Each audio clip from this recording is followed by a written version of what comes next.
Kita lanjutkan untuk kajian tafsir Al-Qur'anul Karim ayat yang ke-80. Melanjutkan dari ayat-ayat yang sebelumnya, yang Allah kemudian memberikan stempel fawailul lilladzina yaktubunal kitaba biaydihim.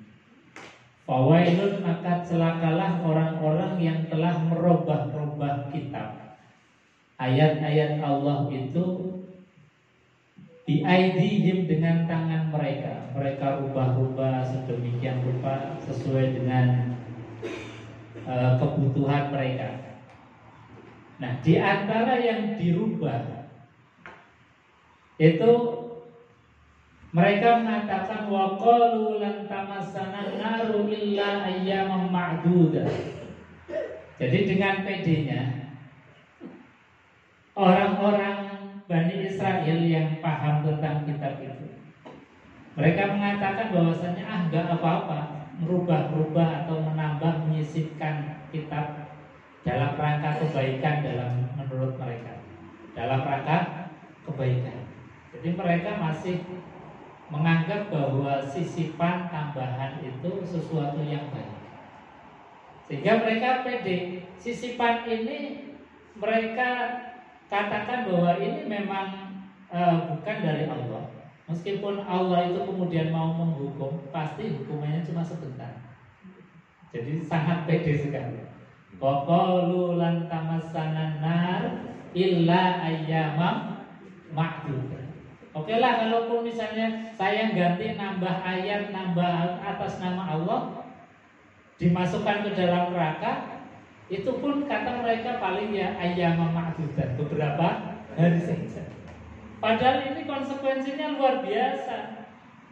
Bukan hanya sehari dua hari. Kalau kesalahan yang mendasar, kesalahan yang elementer, ya kemudian Allah sampaikan di ayat berikutnya, bala mangkasaba sayyi'atan wa ahatat bihi khati'atu faulaika ashabun nar hum fiha khalidun. Jadi dinas oleh Allah enggak begitu logika berpikirnya. Merubah-rubah ayat kemudian nganggap tidak apa-apa, kalaupun dimasukkan ke dalam neraka sebentar enak Jadi sudah merubah yang elementer, yang bukan ayat dikatakan ayat, yang ayat kemudian tidak disampaikan ke umat. Ini kan sesuatu yang luar biasa. Maka bukan kemudian ayyam ma'dudah yang menjadi hukuman bagi mereka, bukan hari-hari yang tertentu, cuma beberapa hari saja kemudian diangkat. Tidak. Yang hari-hari ketika itu dimasukkan ke dalam neraka, yang kemudian diangkat oleh Allah, itu adalah kesalahan-kesalahan yang sifatnya ada had hukumnya. Misalnya kita itu mencuri, sudah dijelaskan oleh Allah mencuri itu hukum dunianya misalnya harus dipotong tangan. Maka ketika lepas dari potongan atau hukuman dunia, maka nanti di akhirat itu akan dihisab, akan diberikan balasannya. Nah, setelah balasannya itu kira-kira mencukupi, baru diangkat. Zina pun demikian, ketika kemudian misalnya di dunianya lolos, tidak terpantau oleh hukum, maka di akhirat itu ada konsekuensinya. Ini yang sifatnya had. Tapi kalau sifatnya itu kemudian yang tidak ada hadnya, seperti tadi berubah-ubah, syirik dan lain sebagainya, maka konsekuensinya adalah hum fiha khalidun. Kalau belum kemudian bertaubat kepada Allah Subhanahu wa ta'ala. Nah ini, makanya persepsi-persepsi logika berpikir ini juga harus harus tamatkan. Jangan kemudian atas nama dalam tanda kutip kebaikan, kemudian yang benar itu dianggap salah, yang salah dianggap benar. Makanya Quran itu mengatakan qulil haqqa walau kana murran. Jadi ja'al haq wa zahaqal batil. Ketika hak itu datang, maka Zahaqul batil, batil itu tidak akan muncul. Ini apa logika sederhananya? Bahwa antara kebaikan dan keburukan, antara hak dan batil itu nggak akan pernah bercampur. Makanya yang batil ya harus dikatakan batil, yang hak harus dikatakan hak. Meskipun kadang-kadang tadi walau kana murran, kadang pahit, kadang membahayakan eksistensi kita. Tapi kalau hak ya katakan hak. Nah, di dalam ini sekali lagi untuk bulan-bulan ke depan sampai dengan pemilihan ini ujian bagi kita. Ujian tadi menempatkan presisi hak menjadi hak, yang batil menjadi batil. Itu tugas kita sebagai umat Rasulullah SAW. Berat, karena tugasnya umat Rasulullah, kita ini umat Islam dikasih amanat oleh Allah. Wa kadzalika ja'alnakum ummatan wasatan. Kami jadikan kalian itu wasaton, sebagai wasit. Nah, wasit ini kan susah. Yang dari sana ngantemi, dari sini ngantemi, dari sana nyalake, dari sini nyalake. Itu nasibnya wasit itu. Jadi kadang nggak ada benernya. Tapi kita mengambil peran ini karena kita sudah berikrar menjadi umat Rasulullah. Artinya ketika kita mengaku diri umat Rasulullah, wajib untuk memegang peran menjadi wasit. Wasit itu apa? Harus mengedepankan hak, presisi. Kita tidak bisa mengedepankan hak yang baik tanpa ilmu. Makanya ilmu itu menjadi penting supaya kita tadi bisa presisi. Oh, ini ada unsur baiknya di sini, maka dijelaskan unsur jeleknya di sini. Tidak mungkin orang itu benar semua, baik semua. Tidak mungkin orang juga salah semua, salah terus. Kadang-kadang dia ada benarnya, kadang-kadang ada salah. Maka filosofi di dalam filsafat Jawa itu luar biasa. Sak api-api wong senajan sithik ana elek. Sak elek-elek wong senajan sithik ana.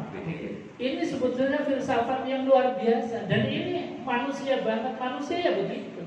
Kecuali baginda Rasulullah SAW. Jadi nggak ada yang manusia sempurna kecuali Rasul. Artinya apa? Ketika kita memandang bahwa semua manusia punya potensi sama, ada benar dan baiknya, tidak boleh kemudian dicap salah terus, tidak boleh juga dicap sebagai benar terus. Nah, ini presisinya kita itu di situ. Jadi yang hak itu katakan hak, yang batil ya batil. Gak mudah memang, karena tadi kita harus menempatkan diri sebagai wasit. Nah, wasit itu kadang-kadang benar saja tetap dianggap salah. Bahkan sisi kanan, sisi kiri, gak kurang lagi supporter juga ikut. Ini nasibnya sebagai wasit. Tapi peran wasit ini ketika kita sudah berikrar asyhadu alla ilaha illallah wa asyhadu anna muhammadar rasulullah, harus diambil peran menjadi ummatul wasata, menjadi umat yang tengah-tengah. Litakunu syuhada 'alan nas, kata Allah, litakunu, supaya kalian semua umat Islam syuhada 'alan nas, menjadi saksi atas manusia. Ini kan berat banget. Terus disuruh jadi wasit, jadi saksi, orang dibayar. Nah, jadi ini berat.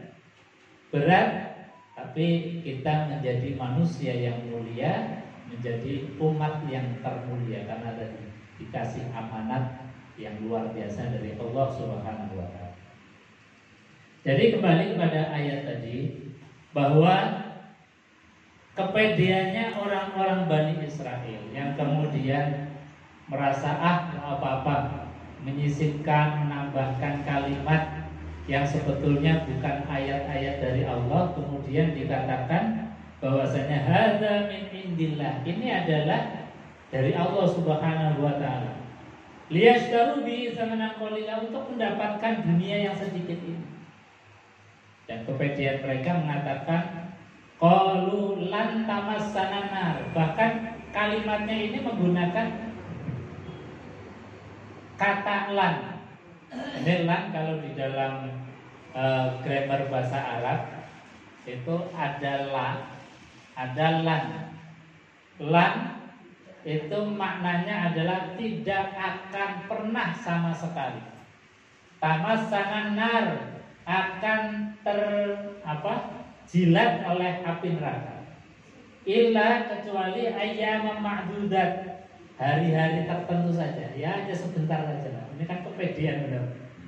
Jadi sudah salah, tapi pede benar, hanya mengatakan lan tamassana nar. Ini iltimas atau kalimat ini biasanya ini kalau di fikih tentang berwudu ini menjadi ikhtilafnya di sini. Jadi misalnya berwudu itu batal enggak kalau bersentuhan dengan istri atau suami. Nah, di sini para ulama itu berbeda pendapatnya di dalam memahami makna iltimas. Jadi Quran mengatakan bahwasanya ketika bersentuhan dengan seorang perempuan maka menjadi batal. Nah, iltimas di sini kemudian dipahami, ada yang mengatakan bahwa yang dimaksud masun itu adalah al-jima, yaitu berhubungan suami istri. Misalnya seperti kalimatnya Maryam ketika dituduh qalat rabbi anna yakunu li waladu wa lam yamsasni bashar. Ketika Maryam ini hamil, kemudian mengatakan bagaimana mungkin saya bisa hamil, wong saya itu belum pernah tersentuh oleh siapapun, oleh laki-laki siapapun. Maka tersentuh di dalam ayat itu maknanya adalah biljima. Maka di dalam fikih ketika hanya menyentuh saja tidak jima, maka itu dipahami tidak membatalkan wudu. Tapi dalam makna aslinya iltimas itu yang menyentuh baik dengan syahwat maupun tidak dengan syahwat. Makanya Al-Imam Syafi'i di dalam memberikan pendapat hukum itu memaknai iltimas di dalam masalah wudu, pokoknya asal itu nyenggol bersentuhan dengan istri atau suami atau selain mahram, maka itu hukumnya membatalkan wudu. Jadi hanya ayatnya sama, jadi kalimatnya sama, tapi di dalam pemahamannya saja berbeda.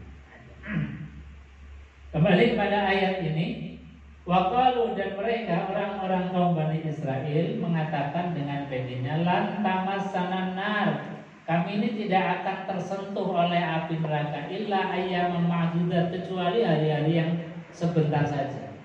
Atas kesalahan mereka merubah kalimat-kalimat, merubah kitab-kitab itu. Jadi mereka sebetulnya sadar bahwa ini bukan ayat dari Allah.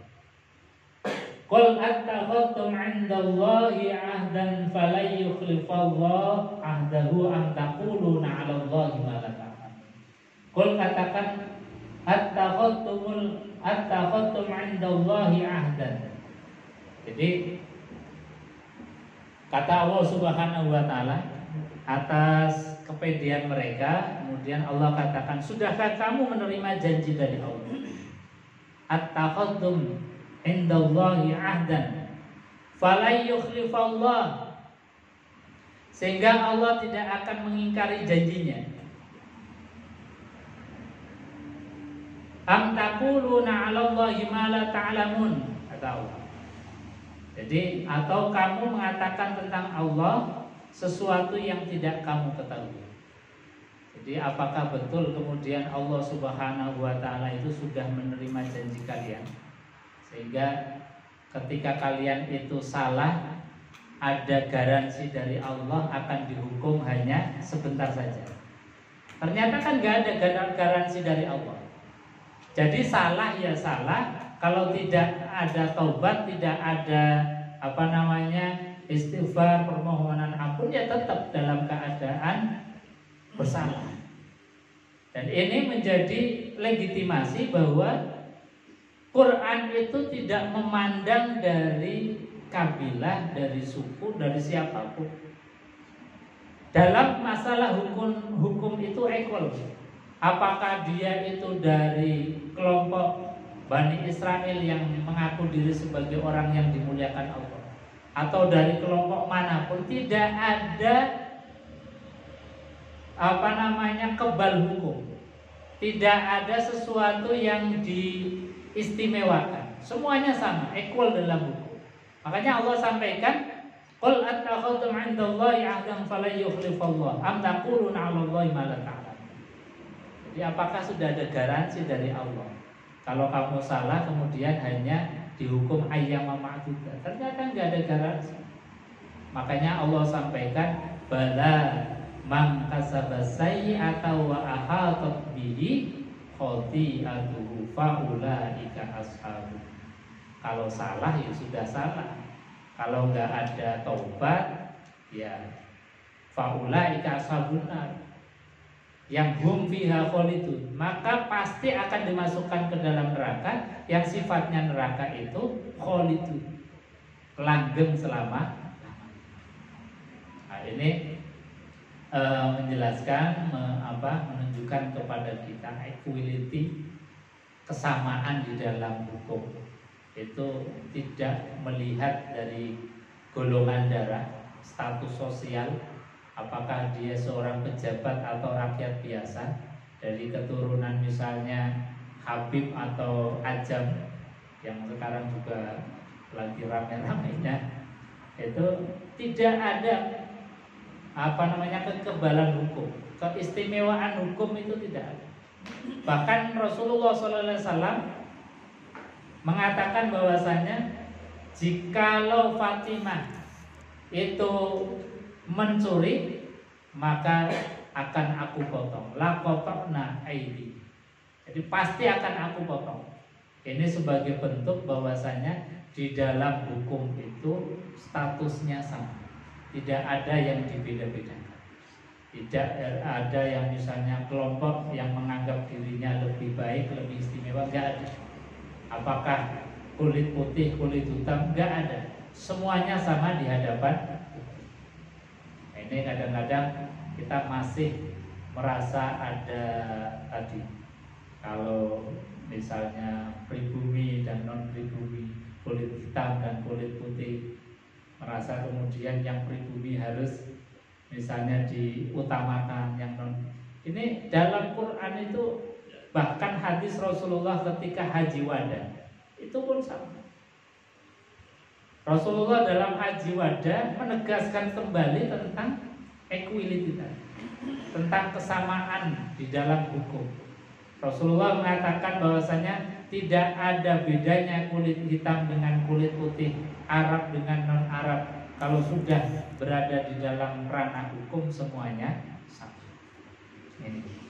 Maka Allah ketika ada seorang, kelompok orang atau komunitas-komunitas tertentu yang menganggap ada keistimewaan tertentu di dalam hukum, ini langsung dibantah oleh Allah Subhanahu wa taala. Nyatanya bahwa kaum Bani Israel yang di dalam Quran itu dikatakan inni faddaltukum 'alal 'alamin. Sesungguhnya aku, kata Allah, faddaltukum, memberikan keistimewaan 'alal 'alamin, di atas rata-rata makhluk yang lain. Tapi bukan dalam kerangka hukum. Kalau hukum sama. Anni faddaltukum 'alal 'alamin. Kami, kata Allah, memberikan kelebihan kalian di atas. Ya memang di antara faktanya Allah berikan misalnya di dalam kecerdasannya, mereka lebih cerdas dari orang keumuman. Kemudian faddaltukum 'alal 'alamin yang lain, Allah banyak turunkan para nabi, para rasul kepada mereka. Di antara faddaltukum 'alal 'alamin, Allah berikan kitab-kitab kepada mereka. Ini faddaltukum, tapi sekali lagi di dalam hukum sama. Tidak ada perbedaan. Kalau salah ya salah, Kalau salah ya harus tobat, mengaku bersalah. Makanya terus langsung dikonter oleh Allah, man kasaba sayyi'atan wa ahatat bihi khati'atu faulaika ashabun nar hum fiha khalidun. Ayat selanjutnya juga Allah sampaikan sama. Ini perimbangan. Jadi tadi presisinya Allah ketika sudah memberikan satu peringatan kepada orang-orang kafir, orang-orang yang berbuat jahat, berbuat tidak baik, itu diancam dengan ancaman neraka. Tapi juga Allah memberikan satu basyiran, kabar gembira. Apa itu? Walladzina amanu wa amilus solihat ulaika ashabul jannah hum fiha khalidun. Sama. Kalau jelek ya hum fiha khalidun, kalau enggak mau tobat. Baik pun sama. Ketika kita beramal baik, beramal soleh, dalam kehidupan tidak menjadikan kita itu sebagai agen-agen pengrusak atau orang-orang yang senantiasa bikin onar. Ketika di dunianya ini baik, ya Allah kasih apresiasi. Ulaika ashabul jannah hum fiha khalidun. Nah, ini balancingnya Allah. Jadi sangat imbang, presisi. Tidak kemudian ketika misalnya berbicara baik dibicarakan terus, tapi kemudian ketika membahas perkara yang jelek itu hanya selingan-selingan. Tidak. Allah sampaikan dengan sangat presisi, baik yang dikatakan baik, buruk yang dikatakan buruk. Ini untuk